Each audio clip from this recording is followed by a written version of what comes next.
and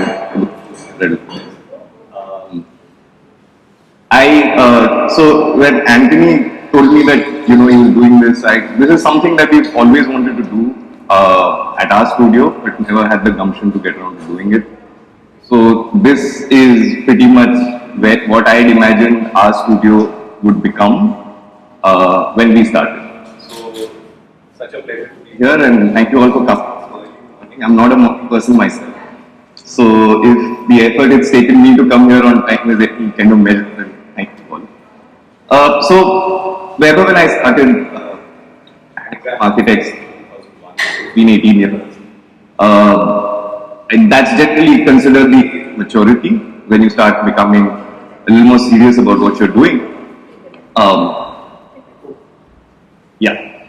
So what I think I'll try and talk to you about is the kind of journey we've had in the past 18 years, how we started, why we started a little bit, the kind of context in which I think we've practiced for the past 18 years.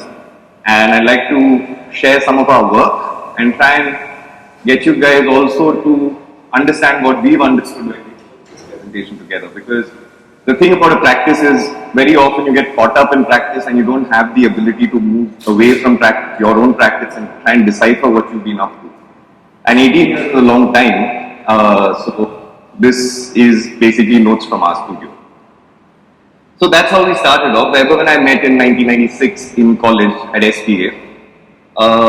We kind of bonded really heavily over theatre. So we joined Spandan at SPA, which was our theatre society. And even after we graduated for about 3 years, we tried to do amateur theatre through a group that we started called Second Foundation. The first foundation being the foundation at SPA. But these sorts of things start off with a lot of enthusiasm but peter out. But we did manage to keep it going for a few years, and we did a few public productions, so that was always good. So we direct, act, produce theatre then. And yeah, so we've been moving along. As you can see, I've decided to grow my hair out. Vaibhav's expanded horizontally. And this is actually a slide that kind of represents, in a sense, what I grew up with. So I think one of the fundamental things that we see as context for our practice is not so much, it is in equal amounts to being said that, we are a practice out of Delhi or we are a practice of architects, is this kind of changing landscape of media that we've kind of witnessed in these past 18 years. So just before I joined college in 96, the only source of entertainment, information, what have you, was Doordarshan. And it was limited, there's only one specific type of program that you could catch at one specific time. There was no choice. Then satellite TV happened, Star TV exploded with 5 channels, not more than that. But that was enough to kind of, as a kind of a late teen, that was enough to kind of blow my mind. And the rest of it has been this compressed flurry of mass media that seemed to have entered our lives. And the world around us has changed quite substantially in the past 18 years. So when I joined college, the Indian socio-economic polity was of a certain demeanor, often considered somnolent, not ambitious. Then slowly, clearly ambition has awakened, our mouths have grown larger. Bigger and much more earth-shaking things seem to be coming out of these mouths now. And on the other hand, in this kind of globalized universe that we'd entered in the mid-90s, post-liberalization, the dominant power of the world, the dominant global power, and what defined what the world was thinking and doing and behaving like, remained as kind of inscrutable as ever, except now it's become a complete, beyond bizarre.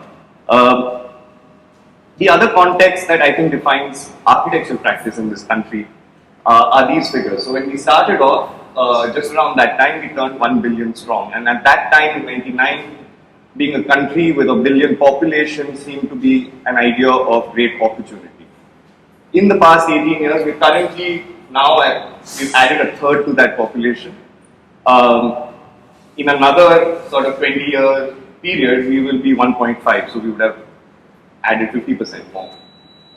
A little bit beyond 2039, in 2045, we would turn majority urban. So these are all issues and considerations for architectural practice to grapple with. I don't think we understood this when it was happening, or at the rate. I mean, when 1 billion happened, I remember in '99 it was almost a celebration. It was like our coming out parade. And now we seem to be struggling to kind of deal with basic issues for that kind of multiplying population. So this graph actually kind of represents to me what I feel is both our, I mean, it's our current bhumi, if you like.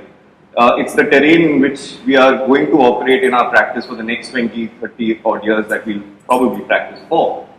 And it is this, that in 1990, we were 70%, 72% rural and 28% urban. And there was a certain split in the kind of cities and the kind of numbers living in those cities. The idea of India urbanizing, or in that sense consuming architecture, is defined essentially, and this is not my definition, this is accepted definition, is that consuming population of built structures is essentially urban.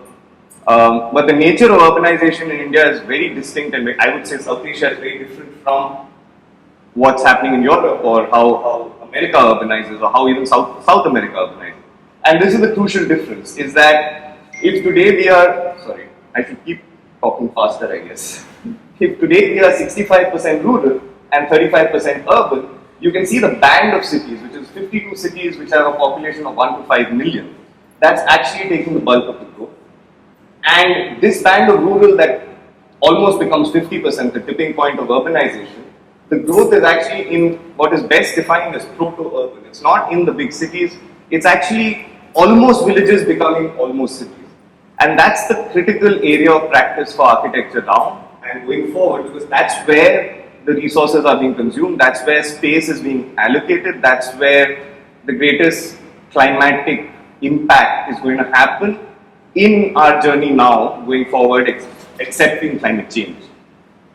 So this is the world that we see ourselves in today. We are post-globalized. Economies are now turning more introverted. But we are hyper-connected. So this is actually a vestige of globalization for the past 200 years through colonialism, that we are super connected. We can travel from point A to point B, and we can transmit from point A to point B without any kind of restrictions except for like China and North Korea. And we are well and truly climate change. So these are the kind of critical areas where we need to kind of focus. So what is it about India that we've understood in the past 18 years? One, that this urbanness in India, or urbanity in India, is defined by the street. It's not defined by buildings. It's not defined by the formal economy as much as it is defined by the informal economy, because that's what captures the most amount of human activity in a city. And that street is actually the site for our urbanity. So if we consider that perspective, then buildings are the background for the street. So any building that gets built is actually contributing to an urbanism rather than existing as a piece of architecture on its own. And I like puns, so these are the three things we do on our streets. We are pedal, so a large proportion of our population navigates on foot, the city on foot. And that's not necessarily by choice, but that is the bulk of our transit and transport in the city is actually pedal. At best it is that, or it's pedal, so it's a non-motorized transit. And of course the streets are our site for the large informal economy that actually acts as this force-absorbing, impact-absorbing sponge that allows people to exist in cities at extremely subsidized rates. So the fact that we enjoy the kind of lifestyle we have is because the informal economy subsidizes the costs that we actually incur by operating in the formal economy. But this informal side of the city is defined by two extremely, now these are at points of like, I can't overstress the criticality of these two for our cities, and that's the supply of drinking water and the evacuation of sewage. The fact is that we've struggled with these problems for centuries. We've had times when we've made attempts to figure things out. But I think the nature of consumption and the nature of waste creation in this country has not had enough research, and there's not been enough thought from design circles on what that is. It's effectively the consumption of bare essentials and the mass production of waste that we need to kind of think about. And as architects, that's, I think, more paramount than just thinking about space in abstract terms, in terms of quality of space. The other defining thing that we realized in the past 18 years about our country and this region across the board is that we like communicating. And that's an extremely important aspect of our Indianness, if you like. We like talking to people, we like connecting with people, and it is very apparent with the kind of enthusiasm with which cell phone or mobile technology is being kind of taken up by this region. And it's interesting because literacy doesn't define how technology is taken up in this country, and that's why for architecture it's not so much that we need to look at technology as more and more evolved and less, like we don't really need to be at cutting edge technology, we need to be at that strata of technology which makes technology accessible to many more people. That's a more critical realm for us to operate in, then rather than being at the super cutting edge of technology is what we feel. And that's because this is what happens when technology meets Indians, is that when we are so enthusiastic to communicate, we actually create a lot of content. And if we look at that with the population that we are expecting to have, that's a lot of resources there on information and data that can be used very fruitfully or very malevolently. So that's a choice, that's almost a political choice that we all need to make as designers.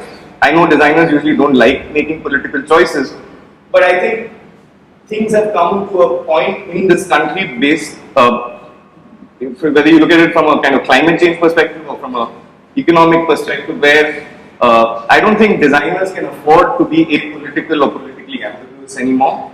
And I think that level debate on what the nature of design that one practices should be is actually fruitful for us. It creates more, it makes more creative terrain. And this is the nature of how consumption happens in India, is that it's best if it's disaggregated.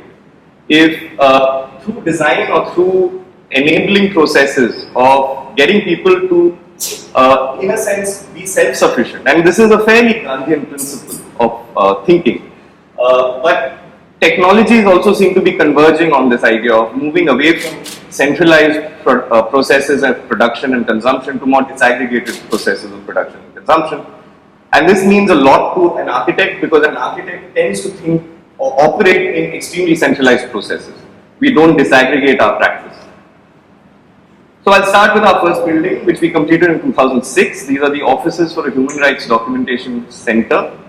It's on the edge of Safdarjung Enclave and the Mayunpur, which is the urban village next to it. Mayunpur was settled about 700 years back, 750 years back. And Safdarjung Enclave extension. So it's a legalized illegal colony, and it was legalized in, I think, around 1980 or something. So that's the age of those settlements. And this is kind of a model to kind of describe the urban texture of that area. So you see plotted developments and rationalized land parcels in the Safdarjung Enclave thing, and you see a much more organic or chaotic kind of settlement in Mayunpur. And this park, and this is a very good, this is the strategy that the DDA often adopts while trying to segregate rural from the urban in the city, is to plonk a park in the middle.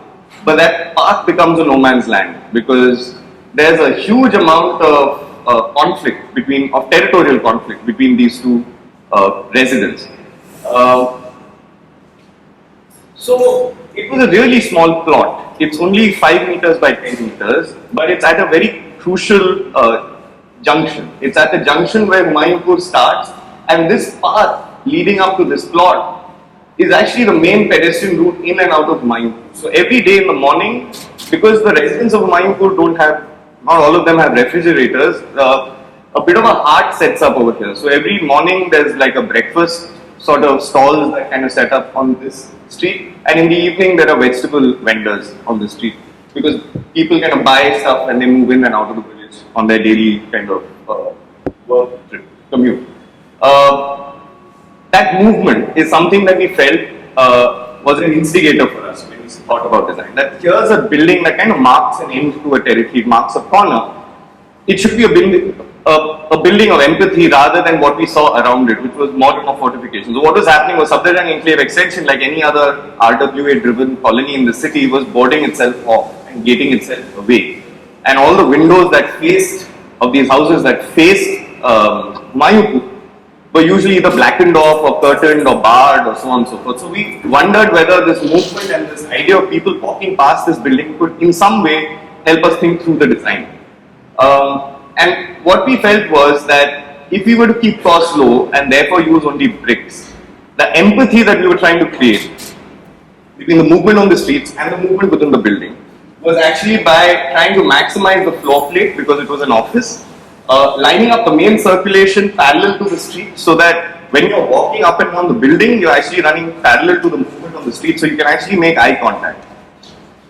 And then to kind of make the screen that would protect this building from solar heat gain, because this was also the southwest side. So this was the side, the longest side of the building. Oh dear. I better move along. I've been given a 5-minute thing and this is just the first. There's another 5-minute grace after that. Oh, thanks. It's good to know the boss. No, I'll just spend a little bit more time, but that's the kind of screen or curtain that this wall kind of created for the building. This was basically a learning curve for us because we understood how buildings were built in India. All this we did on a computer, but it was of no avail. We actually had to sit and work with masons on site to figure out how to build a brick wall that was spurling at the same time. And the solution was extremely non-technological. It was a bit of a plywood that 5 masonry teams had with them that was marked for the angle adjustment with every course, and they actually built the wall simultaneously, unlike traditionally when you're working layer after layer.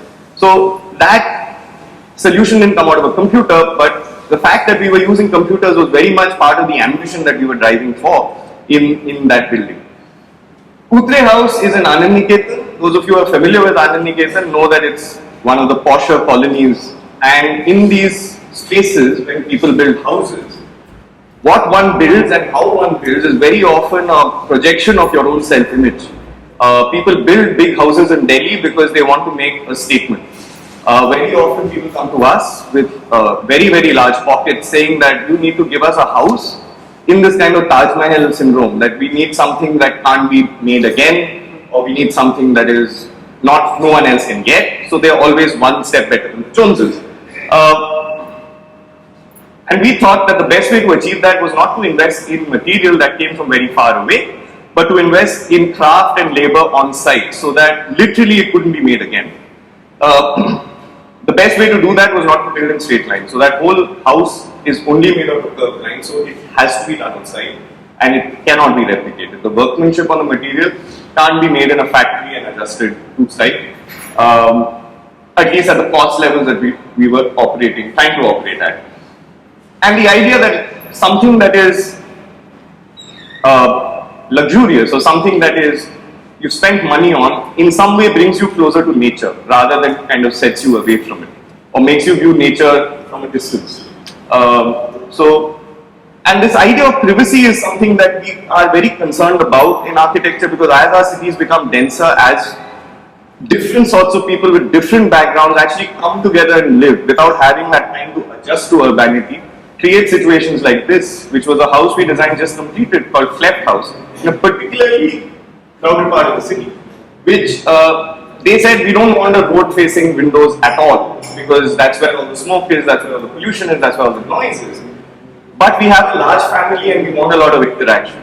So it's actually a reinterpretation of a traditional courtyard house, where we think of the block as a single volume that we actually break through to create a social heart to the house. And as you can see from the city, it actually, from the photos, you can actually see that while it's well and truly buffered from the front, you get in a lot of light and ventilation and an extremely open plan, open sort of house inside. It was interesting to work with these lines because we didn't expect our client to have this aesthetic, which was almost postmodern in how it approaches spaces. But there was such a lot of enthusiasm from our clients. This is in West Delhi. This is on the highway, just that leads off from West Delhi. So this part of town is not the typical terrain where you would practice this kind of architecture, but we find that this sort of thinking finds a lot of traction in those areas. In Kaladham, we designed a studio for now a collaborator, but she was our client then. This is Anita Dubey. She was the curator for the recently held Kochi Biennale.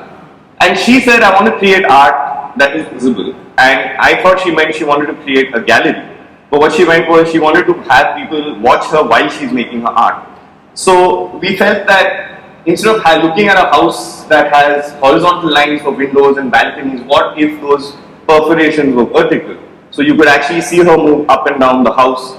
And got interpreted by these two forms of one unraveling band of concrete meeting another band that twists on itself, and it's stacked up against this gallery of panels on which she can actually paint murals inside the studio, flip them out and share it with her neighbors, and vice versa. She can actually get murals painted on the outside and represent it as gallery art inside the studio.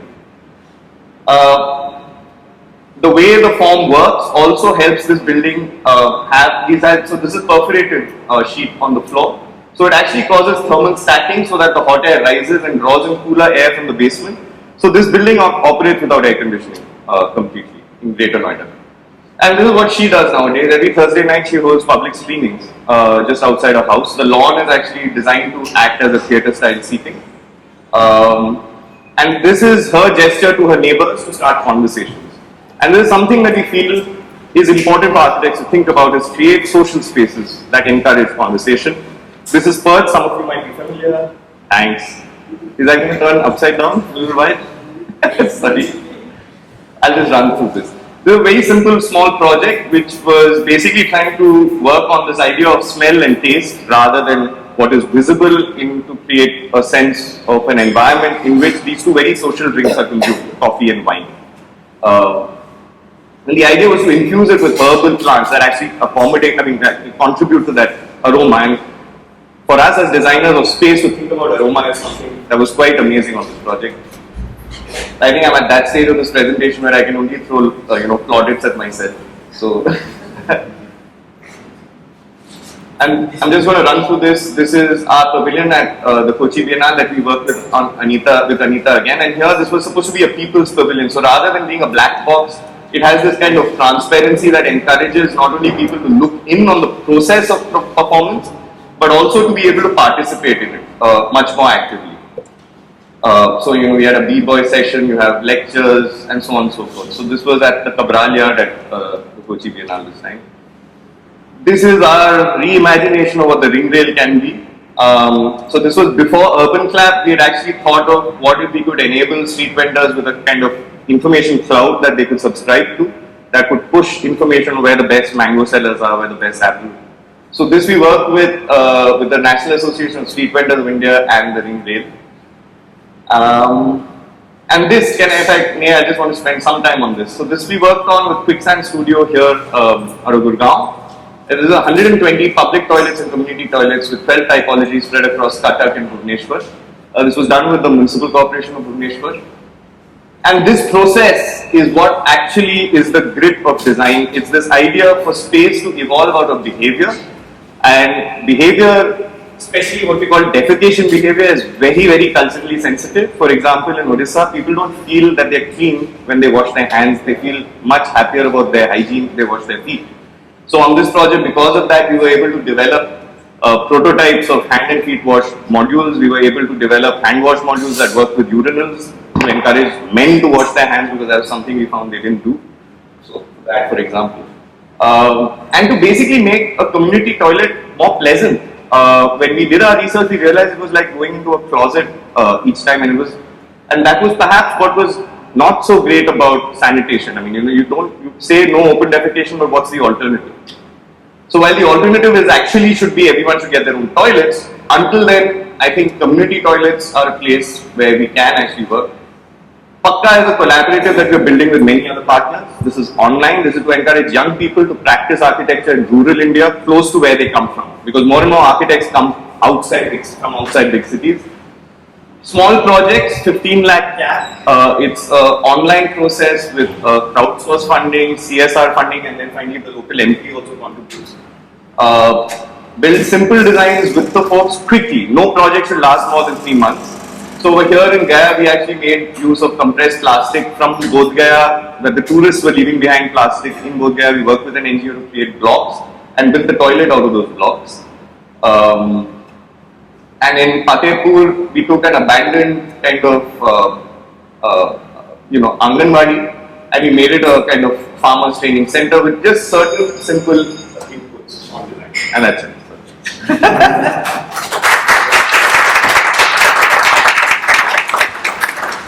Thanks. Can you hear me? Okay. Thanks for your presentation, Madhav. When you started, I was like wondering where it was going with the whole communication thing. It was really interesting the way you tied it up to the architecture and the behavior and how. Yeah. And I envy your architects for making spaces out of, literally nothing. Yeah, for communication, I didn't do such a great job. I clearly spent too much time on the first bit of the presentation. So can those guys wash their feet in the toilet? But that's, sorry, no, but that's a trait that I share with most architects. We love this opportunity to talk, so we don't know when to shut up and move on. Yeah, I was talking about that whole buildings, the way they. So I threw it open to questions. No. Yes. So do I have 5 minutes? I'd like to ask something. Sure. So what I saw was like what you did in make sure the project with the municipal. Yeah.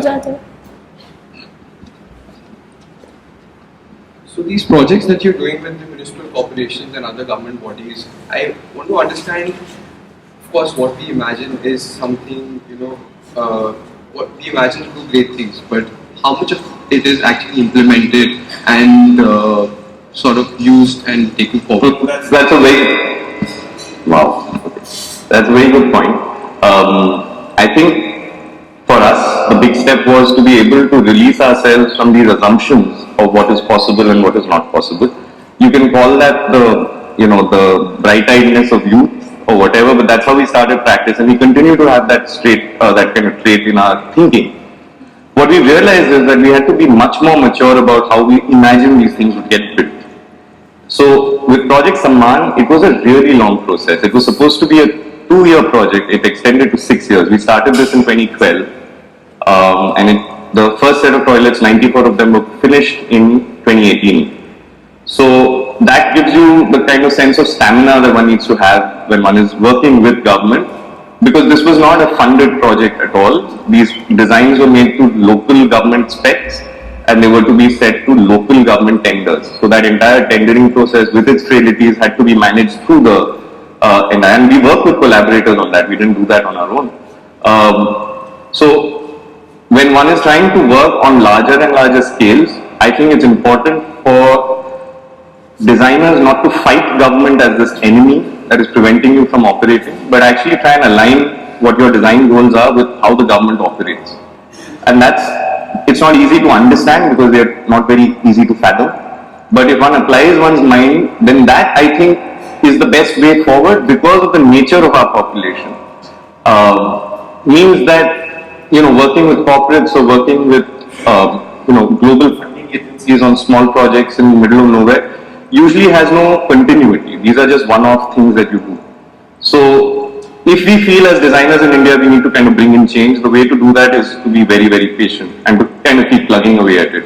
You do need to dilute certain extreme forms of concepts that you might have, but it can be done in a very self-aware and measured way. You don't need to throw the baby out with the bathwater. Yeah. Thank you.